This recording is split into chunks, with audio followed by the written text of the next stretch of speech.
E olhando para o mercado, para o corretor que está começando, César, qual que é a dica que você pode dar aí para quem está iniciando no mercado imobiliário? Então, 2 coisas. Primeiro, em relação ao conhecimento, de buscar ter esse conhecimento mínimo de todas as etapas do processo, então, da parte do financiamento, da parte do fluxo de venda, como funciona, do processo como um todo, e também em relação à parte do processo e a parte da captação dos imóveis. Então, de conhecer primeiro os processos e os produtos disponíveis, para depois, então, começar a prestar o atendimento. Você, a- Porque pode falar. você acha que é importante a questão do nicho? Sim, totalmente. Porque se você pega um corretor hoje que trabalha imóvel de 100 a 1 milhão, ele está conversando com clientes totalmente diferentes. Perfis de comunicação totalmente diferentes, perfis de renda, enfim, são 2 clientes totalmente diferentes. Certo. E aí você acha que ele consegue isso na prática? Ou ele busca isso na internet, ele compra curso? O que, que você dá de dica para esse cara?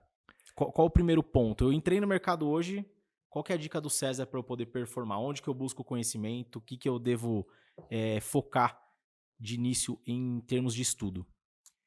Então, acho que hoje tem bastante conteúdo gratuito disponível, né? A gente tem hoje o YouTube, a gente tem Instagram, bastante gente compartilhando conteúdo.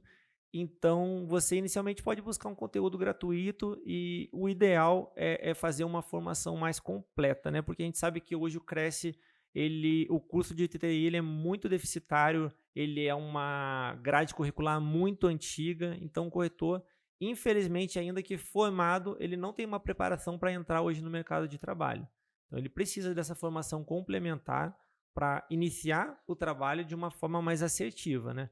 Não é que ele não vai conseguir, ele vai até conseguir, mas ele vai capengar bastante. O ideal é já começar tendo esse conhecimento mínimo. Já tendo uma ideia de como funciona tudo, né? Com certeza. E, e por que que você acha que o corretor ele não dá muita atenção pro chamado santo de casa?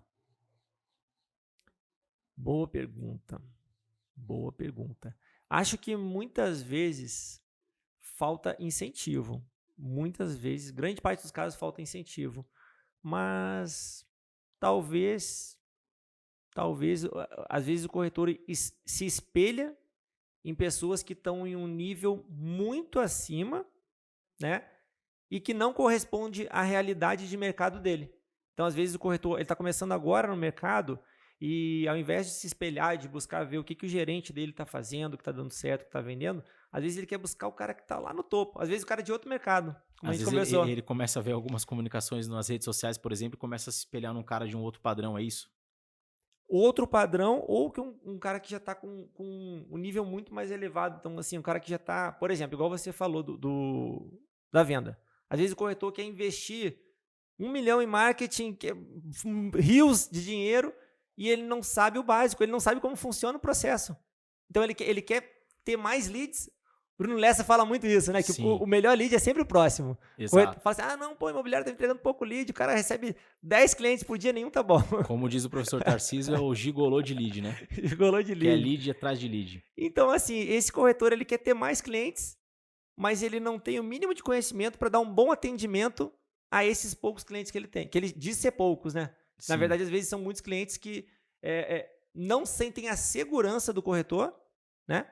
Então, às vezes o cara pergunta, como é que funciona isso? Tá, qual é o próximo passo? Eu vou ver, eu não sei. Então, assim, não tem esse conhecimento mínimo para um primeiro atendimento e aí acaba perdendo a credibilidade toda e o cliente vindo a buscar outro corretor, mais sim. preparado. O que eu costumo dizer é o seguinte: a gente já sabe que existe uma jornada de compra, né?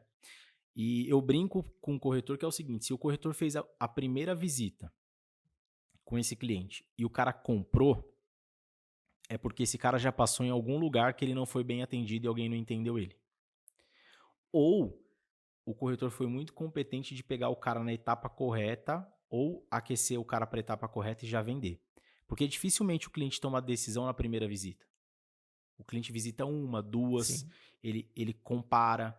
Então, assim, eu brinco. Se você pegou um cliente que já foi na primeira visita e comprou, é porque alguém atendeu ele muito mal ou não deu atenção devida. E esses clientes que você está deixando passar porque você quer o próximo lead, é o que você está fazendo para outro corretor vir e pegar o cara na etapa correta. Então você precisa dar atenção para o que você já tem. Entender a etapa e a jornada de compra, onde que esse cara tá, como que eu faço ele avançar, para no momento dele tomar a decisão de compra, ele tá comigo. E não eu aquecer esse cara e ele comprar com outro corretor, né? E, cara, não existe o cara que vai comprar um imóvel que talvez é o maior investimento da vida, que o cara visitou um e comprou. Então se atente nisso, corretor. É muito importante você entender que o mercado imobiliário ele é de médio e longo prazo. Ah, mas eu entrei e já consegui vender. Muito bem, show. Aqui na nossa imobiliária, no primeiro mês, a gente tem historicamente assim um número muito alto de corretores que já vendem no primeiro mês.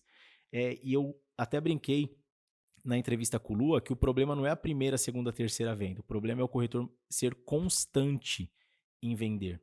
E é muito de entender a jornada de compra, muito de entender o momento de decisão que o cliente está. Então não adianta você querer atender mais leads, mais leads, mais leads, que você só está movimentando clientes para comprarem com outro corretor, né?